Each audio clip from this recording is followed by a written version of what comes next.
All right, welcome to the program. Charles Moskowitz here. By the way, we have call-ins on this show. I don't know if too many programs online can do that, but we do it the old-fashioned way, like you would do with a radio talk show, where you can literally call in at 508-637-5596. The number's listed here on the screen, 508-637-5596. Not taking TikTok today, mainly because TikTok's canceled the account. So, but I am up on Rumble if you want to send in a chat or whatever. Anyone listening knows I'm really ham-handed when it comes to technical matters. My guest is Thomas Gorence from the Paranoid American. Thomas is a comic book publisher, a military veteran, an ex-Disney animator. Thomas and I met on Donut's excellent program recently, where we discussed some of the origins and doings of the international web of secret societies that seem to marvel all of our establishment institutions, both political, economic, and cultural. Thomas, thanks for joining me. Thank you, man, and thank you, Donut, for introducing us. And also, that's dangerous. You just have live call-ins. How does that Yeah. usually go? I've been flirting with that idea, but I'm not sure if I can handle it. Well, I mean, I've only gotten a few calls, but I'm just introducing it. I hope to, in the coming year, as I feel more encouraged over what I hope is a lessening of censorship, I think that I'm going to be able to do broadcasting more consistently, maybe even every day at a set time. I think that helps. In which case, I'm hoping to get more calls by having people get used to seeing and listening to the program at the same time each day and covering, current issues. And if someone calls in, I get a beep, I press a button, and off they go. The only thing I ask is community standards within reason. And also, I'm not on YouTube, so I don't have to worry about that. But Same. the main station is Rumble for this show. But also, Rockfin is very good. I don't know if you know about them. But there are alternative medias. I think when President Trump was removed from office and they deleted his Twitter account, where he had something like 30 million followers, right after what has now been proven to have been a government inside job, that being the Capitol protest. There was an expectation, I think, on the part of the establishment that they'd be able to really launch a full bore censorship, and they deleted thousands of programs. They deleted Parler, which at that time was really moving up and taking on Twitter, which was the ultimate in censorship. But it didn't work. It didn't work because people got involved in alternative sites like Getter and Rumble and Rockfin and BitChute and a bunch of others. So, freedom prevailed, and ultimately, because they could not censor, I think that's what led to a huge victory for President Trump and his incredible comeback. And I think that the vote there and the level of that was much bigger than we even know. But here we are with the hope as we enter into the new year, and I do feel hopeful that we're going to be entering into a time when more people in this country are aware of the insidious agenda of an establishment that does not have their interests at heart. And so I think that's what this is all about. Now, Thomas, could you talk a little bit about how you got involved in broadcasting, and what were some of the events, if any, that kind of woke you up to realities in our political and social system? If we're talking specifically broadcast or doing podcasts, the main thing was far less noble. It was just that I've been publishing comics about conspiracies for a decade, and operating it from behind the scenes just wasn't really cutting it as much.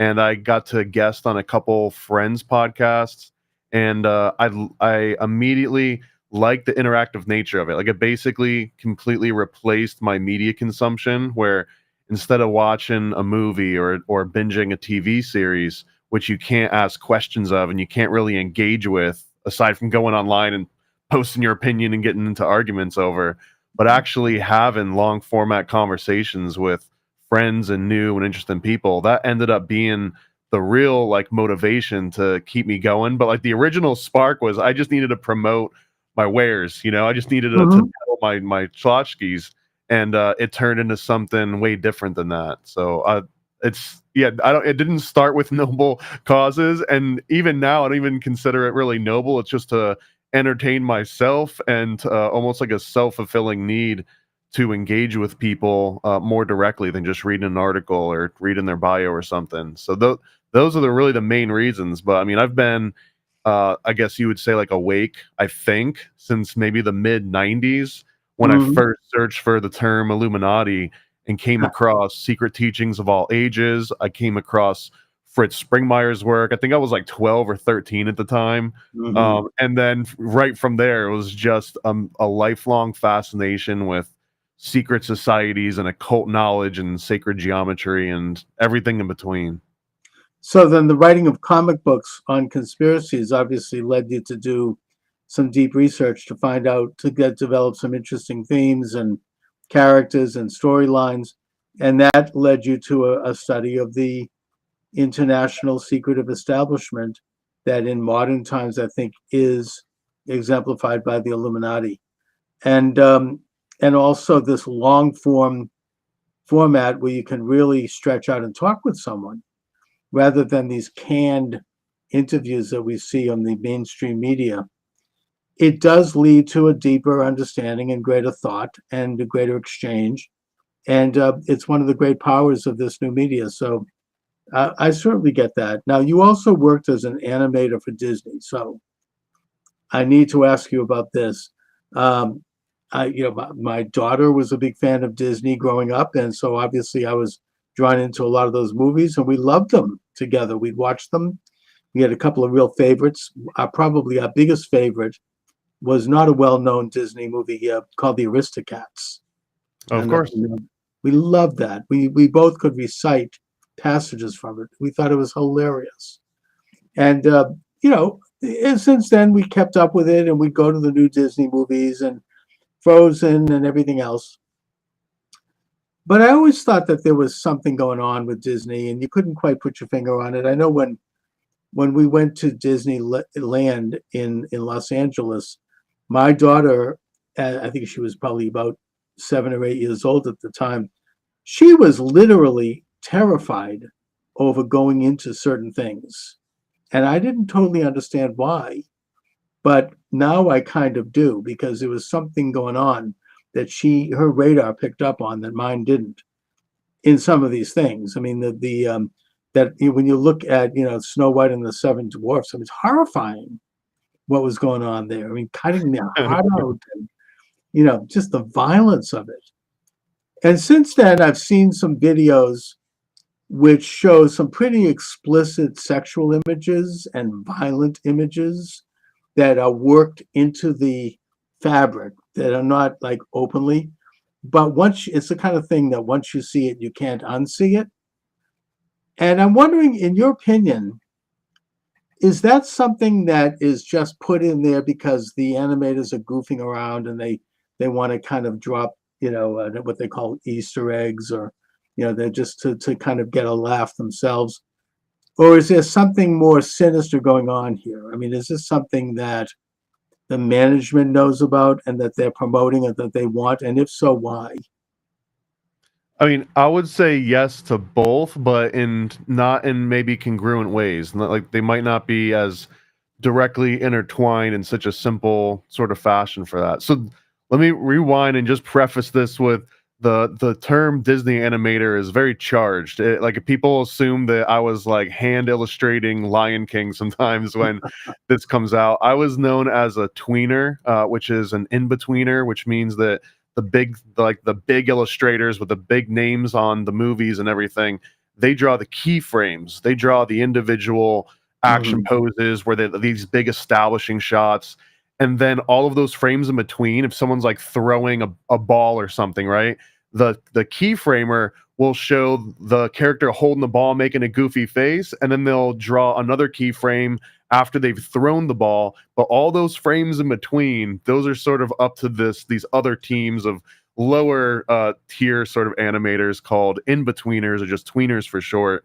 So without going on a whole entire diatribe of like the technical aspects, I was essentially a tweener for Disney for a long time, specifically doing digital animation. They had already transitioned to digital. I started working there in 2006, I believe.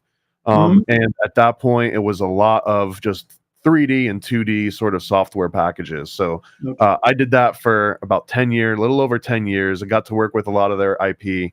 And this was on the backlot of Disney World. I went to Disneyland a couple times. Went to the Burbank studios for Mhm. some like work meetings and stuff. But for the most part, I worked on the backlot in the Roy O. Disney post production facility, Walt Disney World, directly attached to the animation building.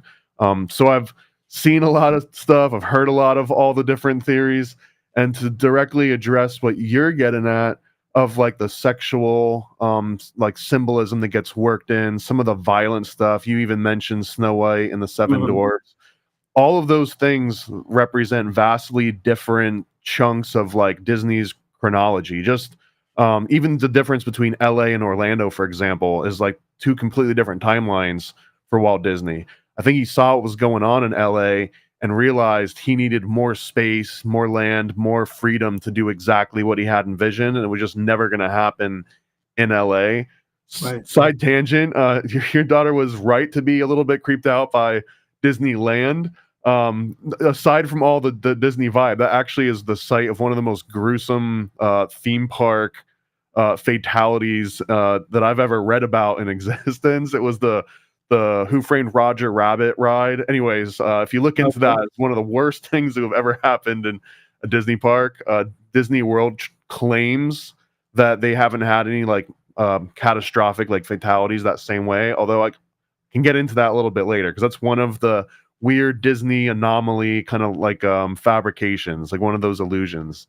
Okay. So the sexual stuff here, if we go back to the 1930s, 1940s, like some of the earliest Disney movies, and I've got a series called Occult Disney that we've been watching every single feature length Disney animation from Snow White all the way up to I think we're around 2006 right now. We just saw Mhm. Cars, every single movie. So yeah, I've absolutely seen Aristocats. Even Aristocats has some of these kind of things worked into it. Fun fact, that was the very first Disney movie, I believe, that took place in the same time period in which it aired. Almost every other Disney movie prior to then kind of took place in the past, and a Right. lot of it Okay. was like based around that. So that's an interest. It didn't work out for them as well, so they departed from that a little bit. The Mhm. other thing that I think, and maybe the most nefarious, we'll get to the sex stuff. The most nefarious thing that Disney does is twofold, and these ones are completely intertwined.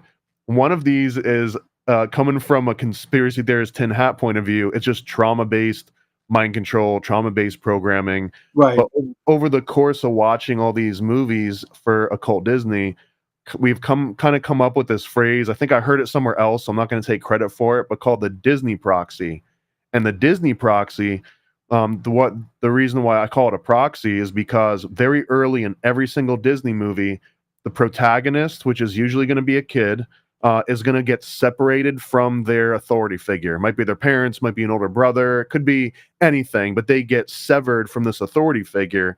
And what Interesting. happens is once that authority figure is removed from the scene, the first thing that you're going to see on the screen, like clockwork, there's like a formula, is going to be this IP, this intellectual property owned by Disney that's also going to coincidentally be on lunchboxes and T-shirts and Happy Meal toys.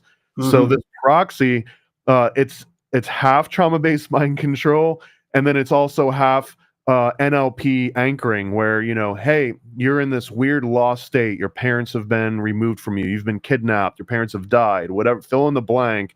But Right. whatever tragedy happens, oh, but guess what? We're gonna make it better. Here's Thumper. Oh, we're gonna make it better. Here's Bambi, or it's like some different version of intellectual property, and that I think somewhat nefarious because it's a formula that you can see them play time and time again, but also the sort of Fabian end goal of this is to weaponize nostalgia. It's to like anchor something so deeply in your mind as a child that you will willingly and almost celebratory like pass it on to your kids. Let's go see this Disney movie together. Oh, it's like Mhm. it becomes a babysitter to a lot of people, the Disney library. So that's the most nefarious in the shortest amount of time that I can explain, that like the most nefarious aspect of Disney is weaponizing nostalgia. It's why they're willing to spend money on movies that seem like they flop over and over again. It's because it's worth more to them to own real estate inside your brain and all your kids' brains, more so than the short-term gain. So then you seem to be saying that it's kind of a financial thing. It's, they kind of are institutionalizing their business as something that's going to perpetrate, and that's going to, through the means of promoting nostalgia. I mean, I think that the idea of separating the child, I mean, I think of Pinocchio as an example of that.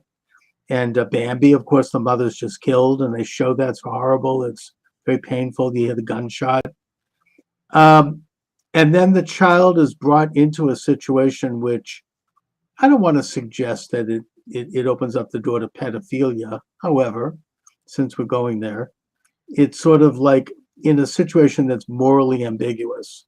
I mean, I think that Pinocchio is a good example where he enters into this world of almost where everything goes. I mean, he walks into this land, and it's at a time when a person is young enough that they haven't yet developed their independent reason abilities. I wonder if there's some kind of an agenda with that. It kind of, first of all, it infantilizes people because you become like permanently childlike. But secondly, you're put into a situation of moral ambiguity where, you're open to who knows what. Am I way off base on that, or what do you think? No, I mean, even again, if you remove even just the sexualization part of it, which I promise we'll get into because that's one of the biggest claims of all of Disney and the Right. hidden message. But let's just take like Pinocchio, which you brought up, and you brought up Snow White and the Seven Dwarfs. Mm-hmm. Both of those original stories, Pinocchio was based on, I think, like an Italian activist, like it was political activism. I don't want to conflate it by oversimplifying it, but it was like sympathetic to Italian anarchism in certain Okay. circles. But the premise of Pinocchio was that they really were kidnapping children and forcing them to work manual labor. So those scenes where they turn them into donkeys and they turn them into these donkeys that are just like, basically animal labor, that was a very real analogy to what was really happening to Italian children during the time the original Pinocchio was written. There's Mm-hmm. also really deep sort of Rosicrucian aspects. You can get into like pineal gland and stuff, but one of the mundane and practical versions of this were actual children being exploited, and the writer of Pinocchio was basically trying to shine a little bit more light on that, and it got adopted almost directly by the Disney movie Snow White and the Seven Dwarfs. This is another thing that was based on at least three different historical accounts, all the way down to the talking mirror. This was an actual item that was said to have existed in two or three different families' histories, dating back, I think, at least to the 14 or 1500s.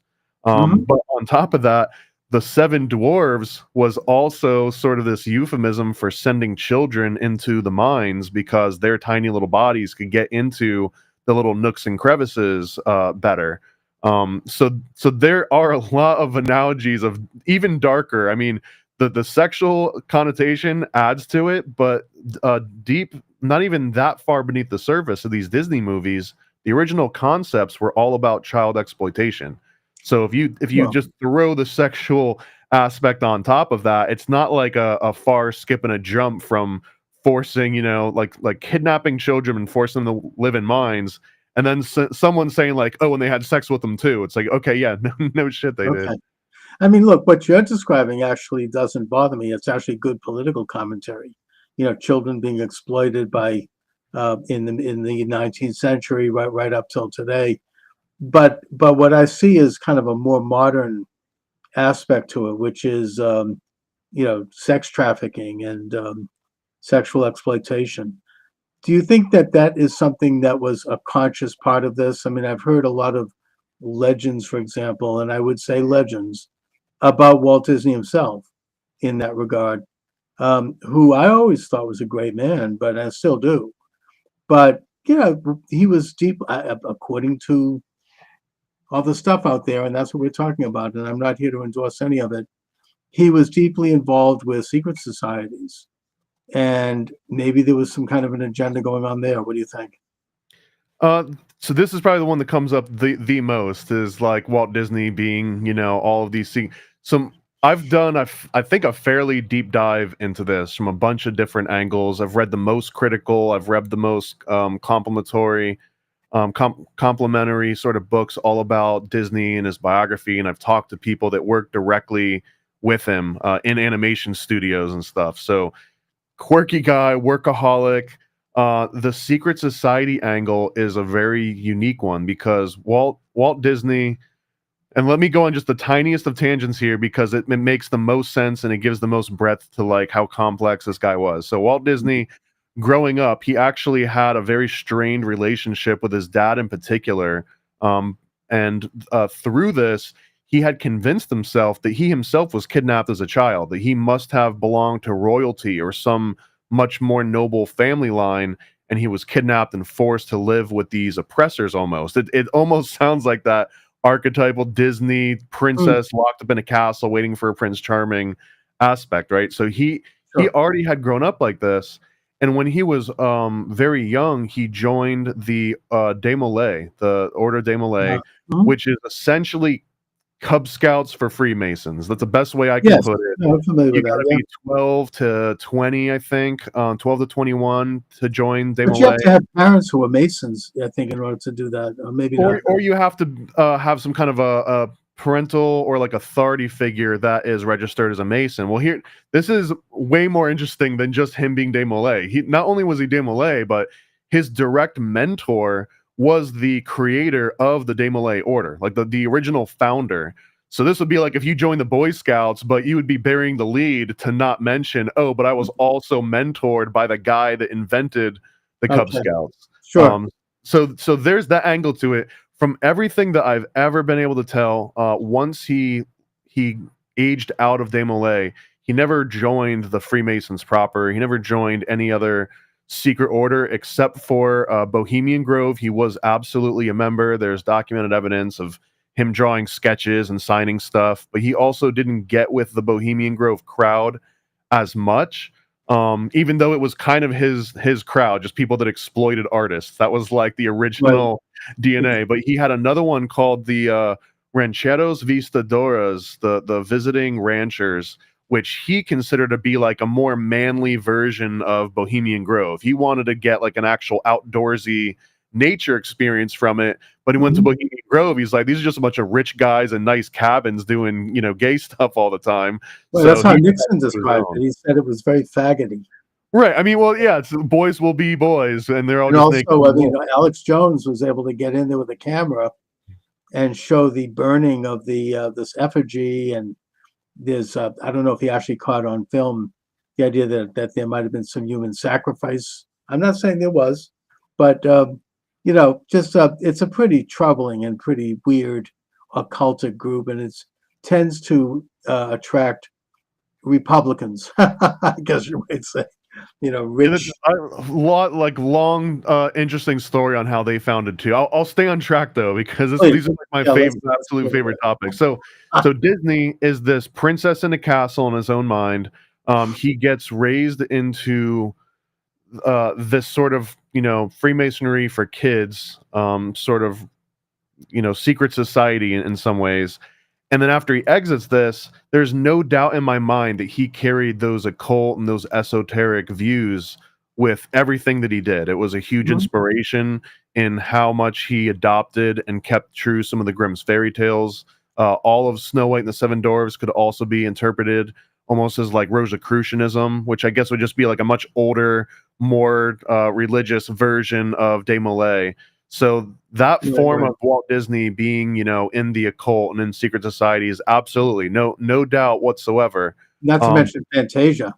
right. But, every single movie, honestly, every single movie, even Yeah, Aristocats, can all sure. sort of be tied into these like esoteric teachings. Although, and this is why I mentioned that there's these different phases of his life, and LA and Orlando is a huge portion of that. That once he starts working on Walt Disney World in Orlando, he kind of has this different vision. He's thinking about Epcot, the experimental protocol community of tomorrow, and like he's trying to do something more than cartoons and more than theme parks at this point. He wants to make his own city, maybe country, maybe who knows where it was going to go after that. But as Right. soon as he starts ultra like hyper focusing on Walt Disney World, he doesn't have as much say as much anymore in the animation wing. And then as time goes on, he just becomes a delegator as opposed to boots on the ground, rolling up his sleeves and doing the things, which is natural for anyone that's at the head of this huge global conglomerate that keeps scaling and scaling and scaling. So Right. Right. when we talk about Aristocats and anything after that, there's really no participation from Walt Disney proper at that point. At this point, Mm. and I guess to summarize the whole occult Disney series, is the movie Fantasia is a literal spell, some literal magical ceremony that creates the world of Disney. It creates an entire universe known as the Walt Disney Universe that will outlive us all because it's now an egregore. It is one of the most powerful egregores. They sort of introduce all the different archetypes, all of the DNA that goes into the rest of the movies. Even characters are introduced in Fantasia that you see recurring out through other Disney movies to come for, over a century at this point, or getting close to it. So just the fact that Fantasia exists is that original magic incantation spell. So yeah, all occult, all the way down, all turtles. Wow. And plus, there was some very frightening scenes in Fantasia involving nuclear activity. And I think the last Disney movie that Walt Disney was directly involved in was Mary Poppins. I think I could be wrong, but Also, another movie about child exploitation, because they put so much emphasis on the chimney sweep and how lucky the chimney sweeps are. But if you look at actual chimney sweeps during that time period, they were kids. They were sending kids into these chimneys to sweep them out because adults wouldn't because they fit. could get up there. Yeah, they're wiry. They could fit into the crevices. Interesting. But you don't think that? I mean, it sounds like we're talking about influences on Disney's worldview and kind of this occultic element to it and this fantasy world that he wanted to create and project into the future with Epcot, which is, as you say, that's City of the Future. Do you think there was a more conscious aspect to this, in that Disney might have been literally coordinating with, secret society people? I mean, was it, kind of like part of a world order element? Was he involved, for example, in the post World War II Federalist Society movement or anything like that? It's really hard to pin Disney down in particular on a specific. There is one thing, and this is from Dark Prince, or Hollywood's Dark Prince, I think, is this unauthorized biography that the Disney family absolutely hates, but it presents this case that he was sort of working in like a McCarthyist way to root out communists in the animation industry in particular. Right, And I'm glad you brought this up because this ties into that. Disney growing up felt like he was this princess trapped in a castle by his captors. The FBI, or that might have been the FBI. I think FBI, J. Edgar Hoover in particular, basically gave Walt Disney special agent in charge status in exchange for him to give up any sort of communist information or root out commies that he could in the right, industry. And in exchange for that, they actually told Disney they had found his real father. His real father was royal blood. He was a king of Spain at some point, or his family line were kings of Spain, and that if you just help us out with these FBI matters, we'll put these connections together for you. And we'll give you some of this research that they had uncovered. And I believe that they were just putting a carrot on a string for him. They were exploiting a character flaw, or maybe some deep rooted issue with him. But this is absolute close to proof, depending on how much you believe the special agent in charge documents. But if that were actually happening, then at a government level, absolutely, Disney was covertly spying on his peers and reporting back to the government in exchange for benefits and secret information that no one else had. I mean, how else would you describe a secret society other than just an intelligence organization? So Right. I from mean, that the very mundane example, you can extrapolate all of the other ones that, if he was in the Rancheros, and if he was in Bohemian Grove, and if he was still an appendant of Desmoulins, he did draw Mickey as Desmoulins numerous times. So he was actively recruiting in that way. and also, I mean, as you say, I mean, the FBI was kind of the first literal, legal, open enthronement of a secret society into the United States. And then, of course, that was advanced under Truman with the National Security Act, which created the CIA and the National Security Agency and all the rest. An interesting book about this was written by Professor Michael J. Glennon, who wrote the book Double Government. He was a professor emeritus at Fletcher School. He served the Obama administration. He's an insider, but he kind of blew the whistle on a lot of this. Even though I had him on my show, and he didn't like me at all, but yet he admitted that, right? I mean, he was like, yeah, okay, he didn't deny anything I brought up, but he was unhappy with me for bringing it up, even though it's in his book. Anyway, I recall being also at the Disney Museum in Los Angeles when we visited Disneyland. And I remember that it went through great lengths to show Disney's lineage as going back to the Normans and William the Conqueror. And it traced the name. And so Disney was very concerned with bloodlines and ancestry. I don't know if he was into the Committee of 300. I mean, who knows? But right, going back to the Roman times with which eventually became the Venetian bloodline.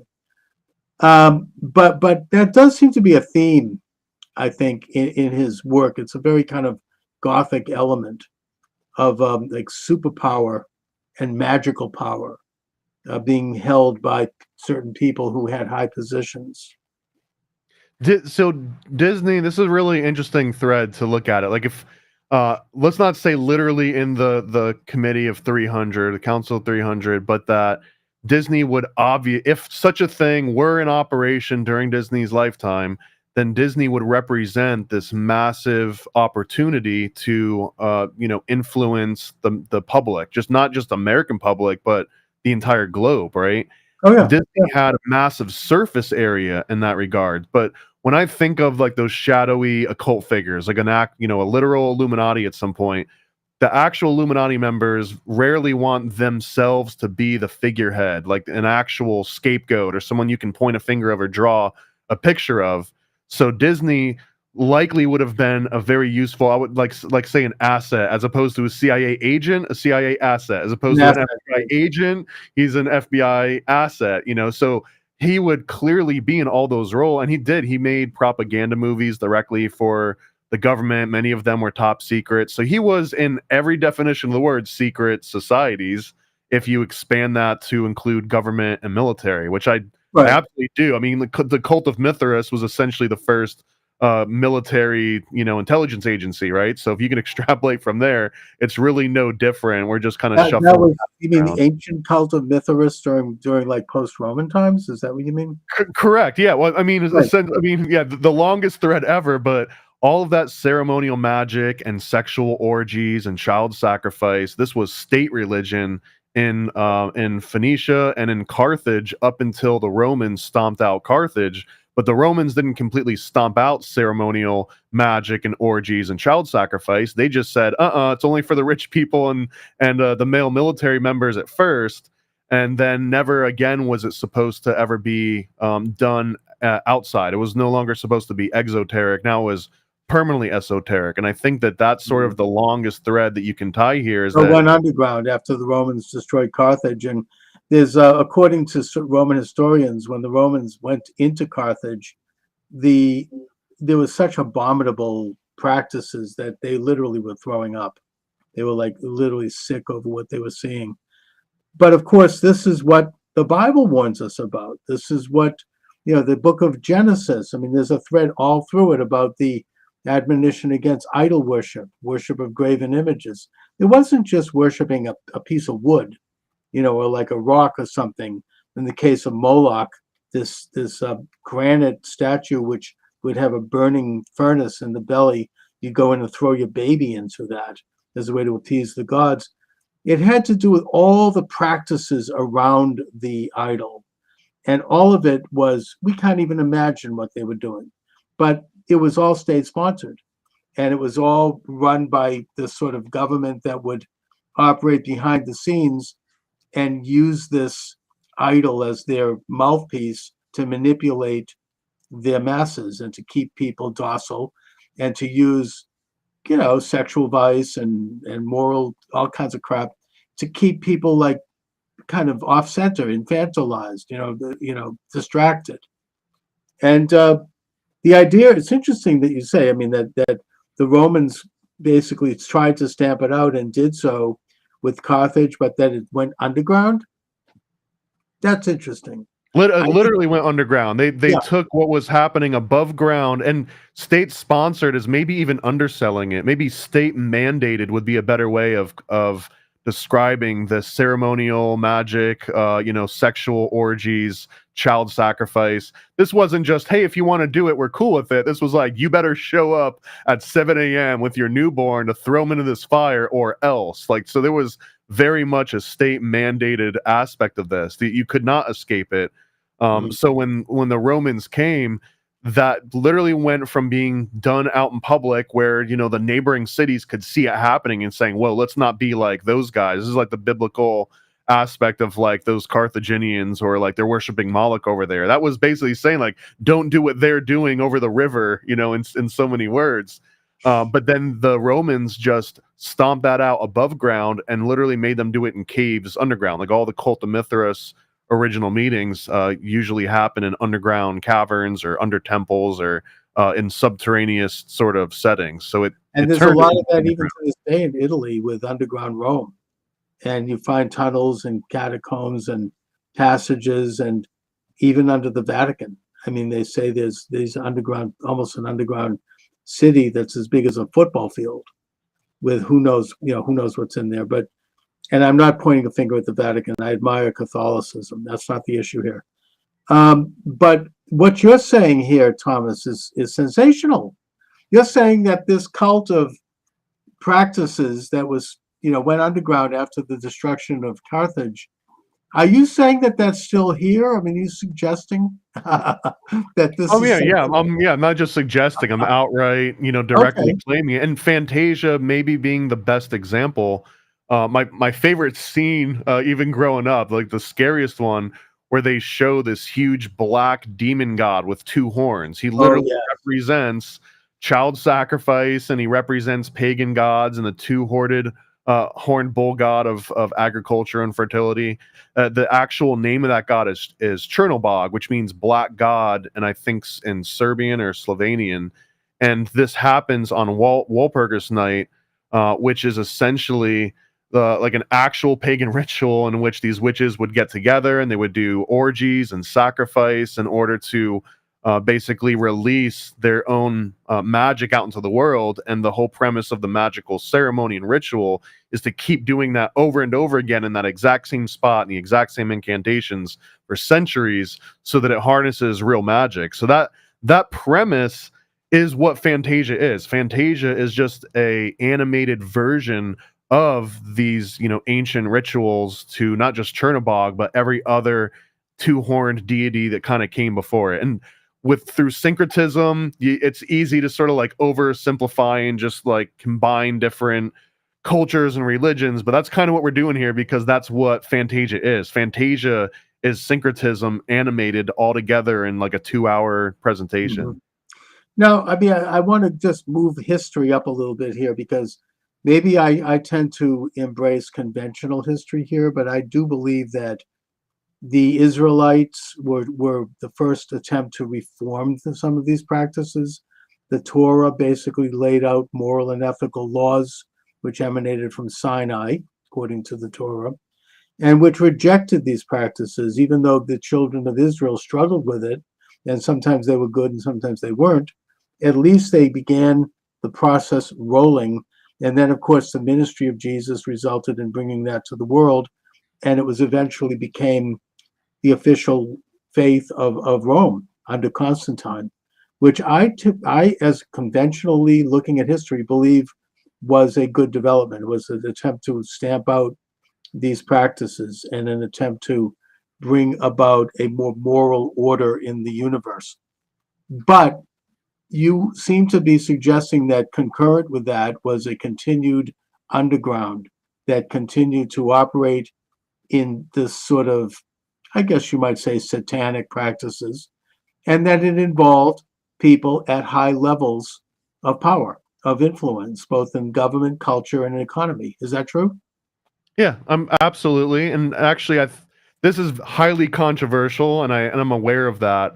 Although one of the most compelling takes on this particular dynamic I've come across so far is essentially that the Israelites and the Carthaginians or the Canaanites or the Phoenicians or whatever name you would give to that sort of crowd that was into the state mandated magical orgies and sacrifice and everything, that really the Israelites and the Phoenicians or the Carthaginians were worshiping the same God. It's just that the Canaanites were doing it in this abhorrent way.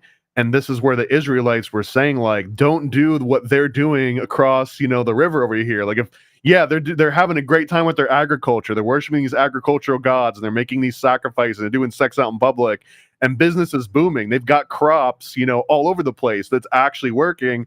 And they had just come from the desert. Even if that's just the metaphor, it was really the difference between desperation and abundance. And it was a way of saying, like, just because they're going through a boom right now, do not adopt their particular practices of worship. But that also means that when it gets stamped out, all those people that were doing so well and had accumulated all sorts of capital, not just, wealth, but like political capital, goodwill amongst all the other people that they had spread their riches of agriculture from, they obviously can flex that. And by flexing that, it's to, well, let's preserve this culture that gave us everything that we wanted, but obviously we can't do it out in public anymore. We have to only do it at night, burning charcoal in the middle of the forest or going into these caves, or better yet, join the military, where the military, you could be easily weeded out just depending on not only your physical aptitude, but if you were like in it, if your mind was in the same mentality as everyone else. And they also had the luxury of just killing you if you applied and you didn't get the job. They weren't just like, okay, go home. They could just eliminate you for any number of reasons. So it was a very methodical and powerful way to preserve everything that had been going on above ground and make sure that it maintained itself below ground. And there's a wild tangent we wouldn't even get into, but you can trace this exact practice go through Tunisia, the northern coast of Africa, all the way down into the rest of Africa and make its way through, Haiti and Dominican Republic and all these all these other adaptations of the same sort of fertility rituals, the same orgies and sex magic and black magic and sacrifice. It continued even all the way down to the two-horned gods. So it never really got fully stamped out despite Rome's best efforts.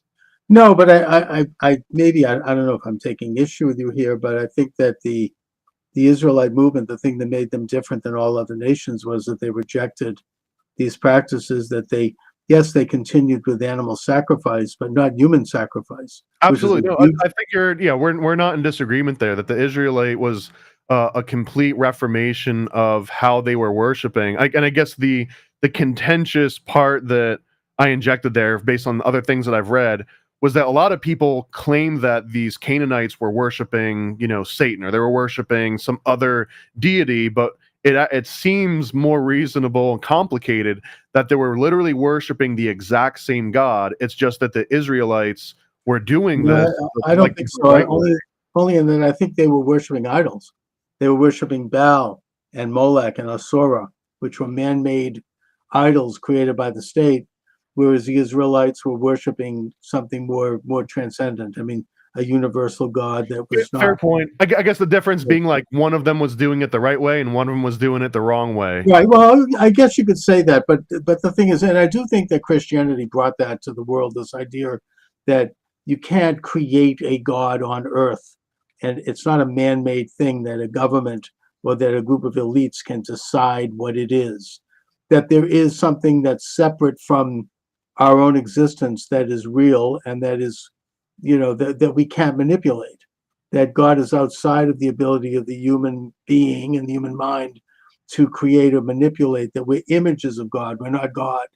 That's the sin of the Garden of Eden. I mean, that Adam and Eve thought that they could be as God, they could know everything, they could have cosmic consciousness, eternal life. And but they were going to overthrow God, and that's why they were banished. But because we're not gods, we're just human beings. We're imperfect.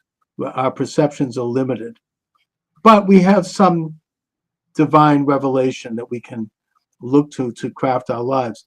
So bringing things up to today, and I think this is really interesting, and I agree with this, by the way. I mean, I think you have this continuous cult that's underground, that is involved in these practices, that does attract the highest levels of elite, that has basically become and has formulated into secret societies. I think it started in the Middle Ages. You had the Knights Templar was, I think, infected by it, and that's why they were banished by the Pope. You had in the Carabinari, and in the 18th century, the emergence of the Illuminati and the French Revolution. So I think we could trace the history of it. And what you have are an intricate web of secret societies that sometimes clashed, at other times cooperated, but yet all maintained almost an alternative existence from everyone else, and yet walked amongst us as everyday people.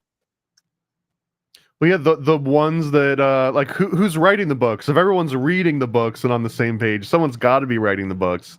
So there's already going to inherently be some sort of aspect of these like secret societies. Even in Catholicism has Opus Dei, which is their version of Freemason. I mean, that maybe the wrong way of phrasing that, but like they can't be compatible with Freemasonry, but still have the same need to have this internal intelligence structure. So Right. every single group seems to form one of these, regardless of what they call themselves and whether they're political or religious or apolitical or what have you. There will always be this like weird pyramid structure that I think the Bavarian Illuminati in particular, I think sets the most obvious template, so that if you can understand how the Illuminati worked and why it worked, why people joined, how sort of potent that entire structure was, and then just say, okay, yeah, how do you apply those particular properties to any organization that technically they become a Illuminati in a way. And the Illuminati, Bavarian Illuminati in particular, I think the way that explains it the best for me is that they're selling something that never goes out of style. If you're trying to sell something to a priest or a pauper or a pope or anyone, a king, they might already have the resources to own all the material goods that you could possibly want to promise them. They might have all the life experiences, but if you promise them some sort of arcane knowledge that no one else has access to, I found this sea scroll, I found this old book, or God told me in this epiphany about how to interpret these symbols that have been a mystery for ages, right? I've got all those secrets. Now you've got a really good sales pitch that you can ensnare anybody with. And one of the stipulations, again, for the Bavarian Illuminati, okay, well, not only do you have to give us some actual money and your time and all this stuff, brain power, but we also want you to snitch on yourself. We want you to keep a little diary of all the dirty little things that you've done and think about, and everything that your family's doing and your friends. Just take a complete diary on everyone.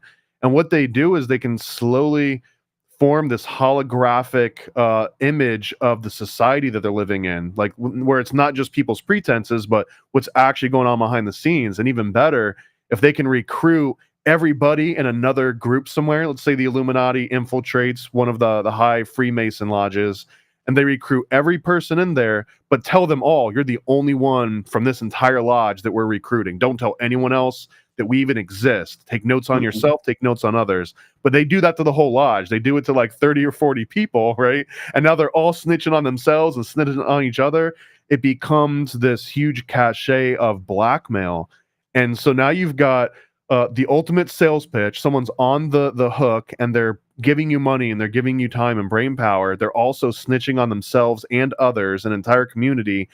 And pre-internet, obviously, Bavarian Illuminati, whoever's at the top, which would have been Adam Weishaupt, he could act as this all-knowing sort of God on earth, where you came up to him and you were like, hey, I've got a chemistry question, I've got a religious question, a math question, a science, whatever. He could be the ultimate Renaissance man polymath, where I was already going to expect, like, okay, I write you a letter, it's going to take, a week to get to you and a week to get back to me. I might not hear from you for 2 or 3 weeks. That was the norm. So now Adam Weishaupt can get a question he doesn't know the answer to, but he can consult this vast network of experts that he's recruited from the highest levels everywhere, like the actual authorities on any matter you could think of. So now it seems like this Adam Weishaupt guy's got all the answers. He literally created an intelligence network based on blackmail. And for those that even maybe figured out the game far too in, that fallacy of sunken costs, where it's like, well, now, it's going to be the emperor wears no clothes. Like, now I'm going to look like an idiot if I got swindled by this guy. So keep that thing going, or even better yet, kick Adam Weishaupt out. Maybe he didn't have the greatest intentions, but I know what this thing could be. Let's just keep this thing on track and make it what it could be, which is sort of another false premise, right? The thing becomes corrupting. But that particular formula, sell someone knowledge that they can't get otherwise access to, blackmail, and then acting as some sort of an authority. That's, if you read modern CIA recruiting documents on how to secure assets or recruit for other agents, it's this exact same kind of premise. There was something called, I think it was called RATS or something, which was like repertoire and opportunity, or I forgot what the actual acronym was, but this is exactly how you sell anyone on any covert agency.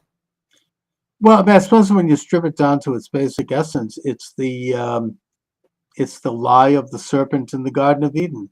We can offer you eternal knowledge. We can offer you eternal life. We can offer you the meaning of life and full understanding of good and evil and everything in the universe. In other words, you can become God. And, it was very alluring, and every generation deals with it.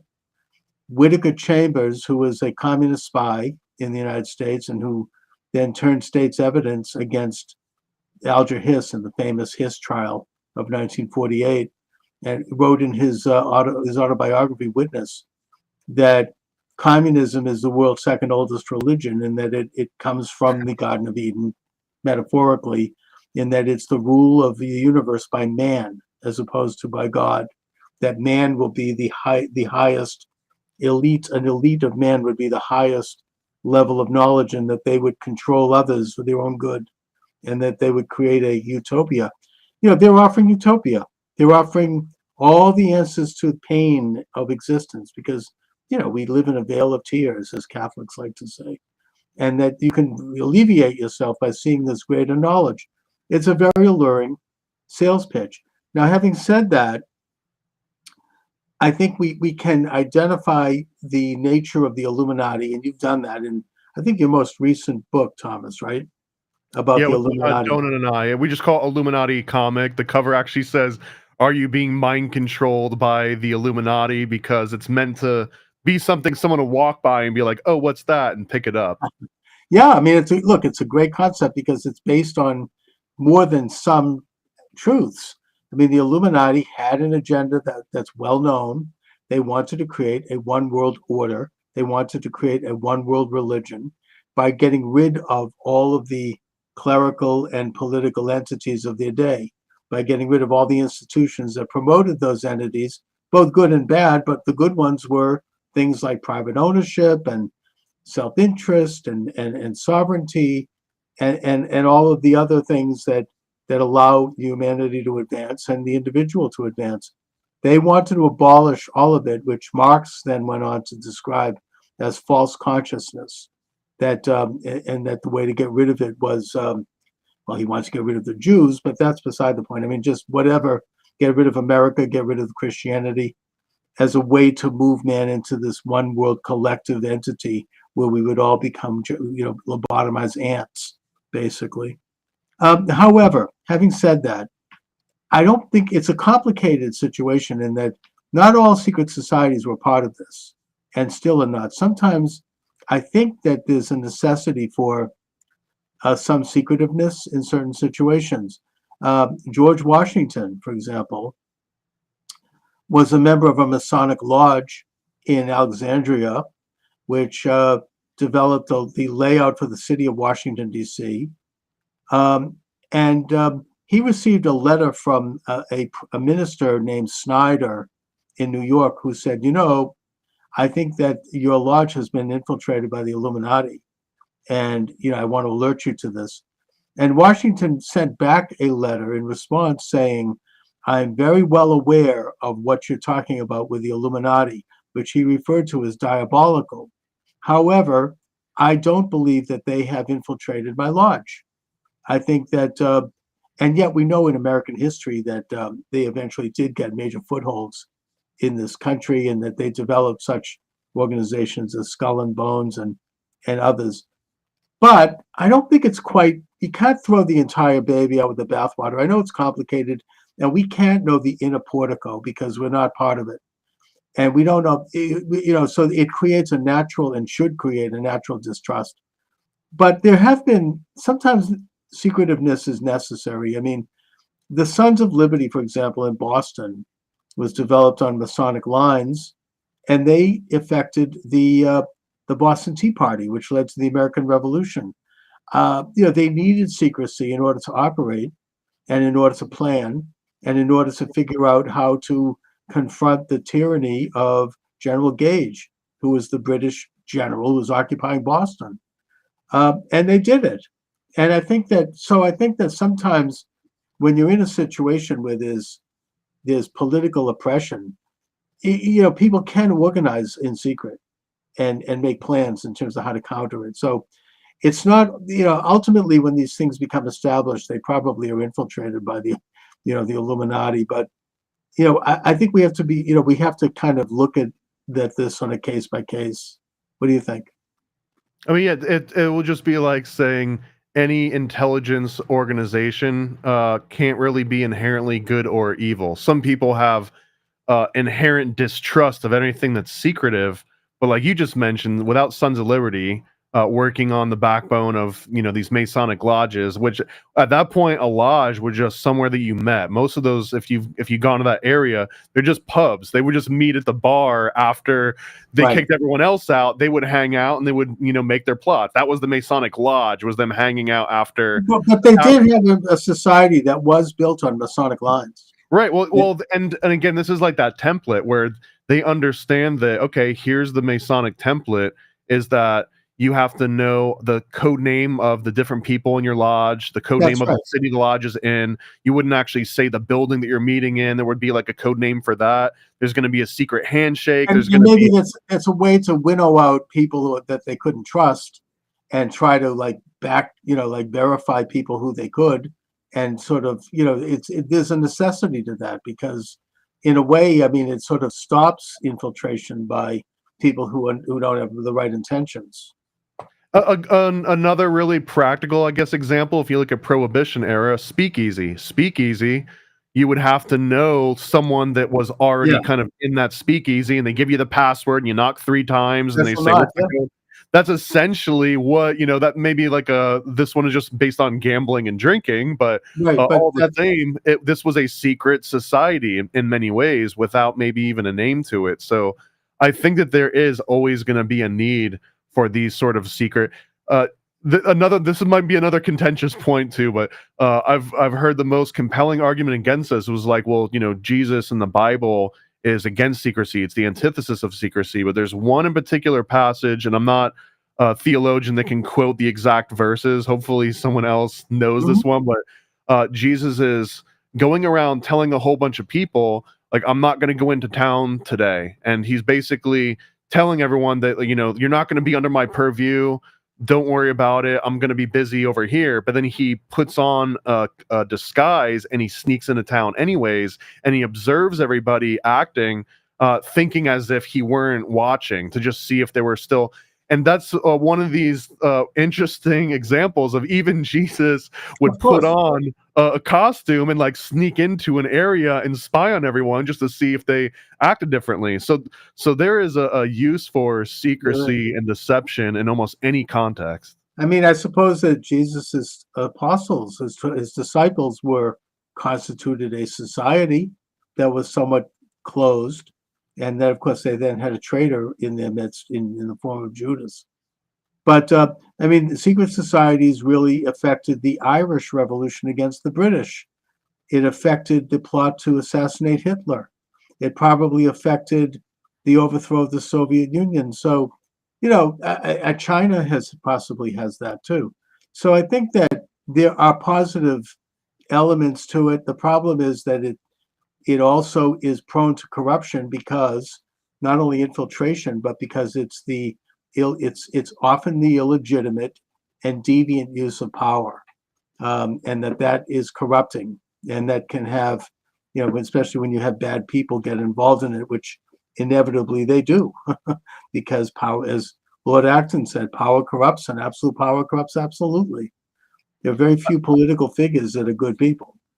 I think there's a couple like litmus tests you can give. One of the most obvious is, does your secret society require blackmail? And if Mm. so, it might be one of the lesser of them. Or is it straight up just money? Do you just have to pay money in order to be involved? And in that case, it's maybe just any other regular pyramid scheme. So there's a lot of different aspects to like the good or the bad and the actual uses of all these. But just like any other infrastructure or formula or template can all be corrupted by, someone doing bad things, because what they also represent are these intelligence networks. And I guess now the concept of secret societies is sort of dying out in a lot of different ways, because we've got LinkedIn and we've got emails and we've got private email servers and Mhm. Discord groups and Signal, encrypted Signal chats. So you can put a bunch of people, and that sort of eliminates a lot of that original. Like, would the Sons of Liberty had to meet up in person at a pub after hours if they could all just be in an encrypted, Discord chat? Maybe not. Maybe they never would have actually come together that exact same way. It was just the limitation of technology, just the same way that sending letters back and forth in Adam Weishaupt's time by like horseback, that might have been their version of Discord. And if they could have just emailed everyone or just sent like a top secret correspondence, would have had to have still done that? I think it would have changed the shape of all of that. So right now it's harder to say like who's the current Illuminati or who the current secret societies. It's just an email chain. Like the most secret society on the planet is probably just a whole bunch of boring email chains at this point. Right, right. Although those emails, once they are put into place, they exist, and it's hard to remove them. And there's a certain amount of transparency around that, even though, like, Hillary was like destroying her emails with the With bleach bleach. bit. I don't Yeah. know, yeah, boring. But nevertheless, it's still out there, and it's hard to conceal. But I would argue that in modern times, particularly since the launch of the Illuminati in 1776, the secret society infrastructure has become overall corrupted. And that was advanced by the Rhodes Roundtable Group, which was at the turn of the century, the Anglo American establishment, and that it kind of has grown up in other societies. And oftentimes there's intersection and interaction. The central banking establishment, which also launched in the 19th century, plays a major role in it because they get to decide the value of things. That's a huge power. They decide how much your property is worth by how much currency they emit into the economy. It's a huge power, and that they do informally, and it's been written about. If you read the work of Carroll Quigley, he gets into this in Tragedy and Hope, who was a supporter of it, and he's a professor at Georgetown University, that the interaction and intersection between economic, cultural, and political forces, both in this country and around the world and with each other, has created an atmosphere which can only be described as an informal world government, and that they leave in place the official governments, the official offices, the official ceremonies, but behind the scenes, they increasingly control everything, and that their motives and their means and their agenda is not holy. Let's just put it that way. And it's certainly not wholesome in terms of the right of the individual under God.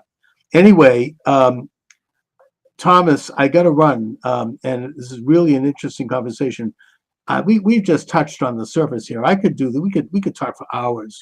Well, let me tag in really quick too, since you asked like the sexual Disney Yes. stuff. I just want to tag in here without going on a wild tangent on it, but that an interesting dynamic that people seem to leave out, especially in the earlier Disney movies that they claim get very sexualized. But those artists, when they weren't drawing cartoons for Disney, were pretty much drawing pinup artwork.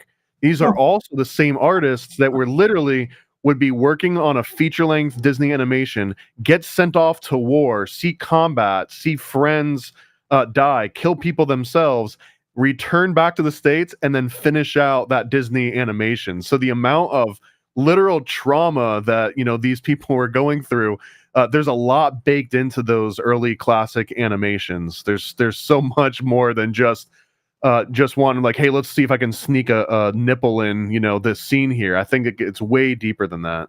Interesting, and you can kind of tell, but it definitely opens a door, or you might say a portal, to some insights into the Disney animation series, and it's something that I think we all sense.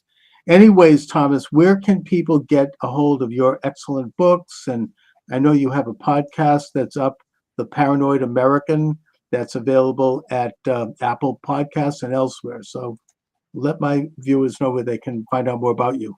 Yeah, if you search for just Paranoid American on any platform, you'll find something of mine, whether it's a podcast, a documentary series. You search it on Amazon, you'll find some of my books, but you'll find all of the stuff that I got at paranoidamerican.com, which includes things that I'll never be able to list on Amazon or elsewhere, like a Hillary Clinton adrenochrome playset, like things like this, a little severed head and like a blinking light. So yeah, I've got every kids books, adult books, stickers, toys, everything. I'm trying to really make conspiracy theory and occult research fun and approachable to everybody. How to get superpower through the blood of babies. Anyway, correct. We literally have a book called the Homunculus Owner's Manual. Yeah. That maybe not babies, but it's about raising homunculus and then like cutting their head off and spilling their blood on your toes, and you can walk on water for a couple days. Very important work and great imagination too. All right, Thomas, listen, thanks so much for joining me. Great conversation, an honor. Let's do it again sometime. Thank you, Charles, and thank you, Donut, for